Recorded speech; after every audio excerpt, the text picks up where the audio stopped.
ಎಲ್ಲರಿಗೂ ನಮ್ಮ ಚಾನಲ್ಗೆ ಸ್ವಾಗತ. ಇವತ್ತಿನ ವಿಷಯ ಏನಪ್ಪ ಅಂದರೆ IPL 2026 ಹೆಚ್ಚುವರಿ ಪಂದ್ಯಗಳು, IPLನಲ್ಲಿ ಮಹತ್ವದ ಬದಲಾವಣೆ. ಈ ವಿಡಿಯೋ ನೋಡೋ ಮುಂಚೆ ನಮ್ಮ ಚಾನಲ್ನ ಸಬ್ಸ್ಕ್ರೈಬ್ ಮಾಡಿ, ಹಾಗೆ ಬೆಲ್ ಐಕನ್ ಕೂಡ ಪ್ರೆಸ್ ಮಾಡಿ. IPL 2026 ಮ್ಯಾಚ್ 28ರಿಂದ ಶುರುವಾಗಲಿರುವ ಇಂಡಿಯನ್ ಪ್ರೀಮಿಯರ್ ಲೀಗ್ ಸೀಸನ್ 19ರಲ್ಲಿ ಮಹತ್ವದ ಬದಲಾವಣೆ ಕಂಡುಬರಲಿದೆ. ಏಕೆಂದರೆ ಮಾಧ್ಯಮ ಹಕ್ಕುಗಳ ಒಪ್ಪಂದದ ಪ್ರಕಾರ BCCI ಪ್ರಕಾರ ಸೀಸನ್ 11ರಲ್ಲಿ 84 ಪಂದ್ಯಗಳು ಆಯೋಜಿಸಲು ತಿಳಿಸಿತು.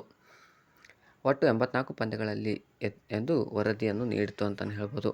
ಇದೀಗ ಪ್ರೀಮಿಯರ್ ಲೀಗ್ನಲ್ಲಿ ಮಹತ್ವದ ಬದಲಾವಣೆಯೊಂದು ಖಚಿತವಾಗಿ ಅದು ಕೂಡ ಪಂದ್ಯಗಳ ಸಂಖ್ಯೆ ಹೆಚ್ಚುವರಿ ಎಂಬುದನ್ನು. ಅಂದರೆ IPL 2026ರಿಂದ ಹೆಚ್ಚುವರಿ 10 ಪಂದ್ಯಗಳು ಆಯೋಜಿಸಲು ಮುಂದಾಗಿದೆ BCCI ಅಂತಲೇ ಹೇಳ್ಬೋದು. ಅದರಂತೆ IPL 2025-26ರಲ್ಲಿ 84 ಪಂದ್ಯಗಳನ್ನು ಆಯೋಜಿಸಲು ಪ್ಲ್ಯಾನ್ ರೂಪಿಸಲಾಗಿತ್ತು. ಅದೇ 2027ರಲ್ಲಿ IPL ಪಂದ್ಯಗಳ ಸಂಖ್ಯೆಯು 94 ಸೇರಿಸಲು ಚಿಂತಿಸಿತ್ತು BCCI ಅಂತಲೇ ಹೇಳ್ಬೋದು. ಇದಕ್ಕೆ ಮುಖ್ಯ ಕಾರಣ ಆಟಗಾರರ ವಿಂಡೋ. ಆದರೆ ಪಂದ್ಯಗಳು ಹೆಚ್ಚಳದಿಂದ ವಿದೇಶಿ ಆಟಗಾರರು ಲಭ್ಯವಾಗುವುದು ಸಾಧ್ಯವಿಲ್ಲ ಎಂದು BCCI 84 ಪಂದ್ಯಗಳನ್ನು ಆಯೋಜಿಸಲು BCCI ಗ್ರೀನ್ ಸಿಗ್ನಲ್ ಅನ್ನು ಕೊಟ್ಟಿತು ಅಂತಲೇ ಹೇಳ್ಬೋದು. ಅದರಂತೆ IPL 2026ರಲ್ಲಿ 84 ಪಂದ್ಯಗಳನ್ನು ಆಯೋಜಿಸಿದ್ದಾರೆ. ಹೆಚ್ಚುವರಿ 10 ಪಂದ್ಯಗಳಲ್ಲಿ 84 ಪಂದ್ಯಗಳು ಆಯೋಜಿಸಲು ಇದೀಗ BCCI 84 ಪಂದ್ಯಗಳ ಟೂರ್ನಿ ಪ್ಲ್ಯಾನ್ ರೂಪಿಸಿದೆ ಅಂತಲೇ ಹೇಳ್ಬೋದು.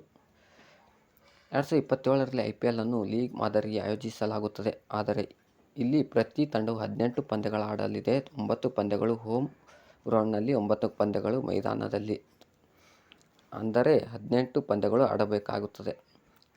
ಒಟ್ಟು IPLನಲ್ಲಿ 19ರಲ್ಲಿ 84 ಪಂದ್ಯಗಳು ವೀಕ್ಷಿಸಲು ಅವಕಾಶ ಪ್ರೇಕ್ಷಕರಿಗೆ ದೊರೆಯಲಿದೆ. ಆದರೆ ಮರು ವರ್ಷವೇ. ಆದರೆ 2027ರಿಂದ 94 ಪಂದ್ಯಗಳ ಇಂಡಿಯನ್ ಪ್ರೀಮಿಯರ್ ಲೀಗ್ ಸಾಕ್ಷಿಯಾಗುವುದು ಬಹುತೇಕ ಖಚಿತ.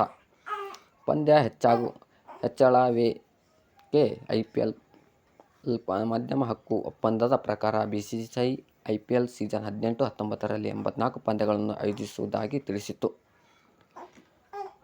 ಇದೀಗ ಮತ್ತೊಮ್ಮೆ ಪಂದ್ಯಗಳ ಸಂಖ್ಯೆ ಹೆಚ್ಚಳ ಮಾಡಬೇಕೆಂಬ ಬೇಡಿಕೆಯನ್ನು IPL ಪ್ರಸಾರ ಸಂಸ್ಥೆ ಮುಂದಿಟ್ಟಿದೆ. ಹೀಗಾಗಿ IPL 2026